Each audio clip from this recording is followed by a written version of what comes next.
Dhe gjithë synimi është rruga drejt pjesëmarrjes së Kosovës në Eurosong. Kemi parë që është bërë së fundi edhe një kërkesë. Si po shkon kjo rrugë? Po të shpresojmë që përgjigjja ka me qenë pozitive, kërkesa së fundmi është dërgu. Eurosongu mendoj që është një shkallë tjetër e cila synohet nga Radio Televizioni i Kosovës, synohet nga tani veçme nga Festivali i Akordit e Kosovës.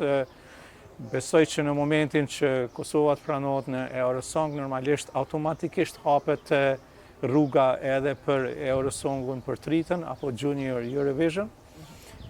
Pra është një mundësi edhe kjo ka qenë ideja që Akordit e Kosovës ta rikthejnë edhe mbrëmjen për fëmijë, që në mënyrën që në momentin që ne pranohemi në këtë organizatë, umbrell, ta kemi mundësinë që me dërgu edhe të ri në festival, që ka qenë diçka me siguri shumë e jashtëzakonshme.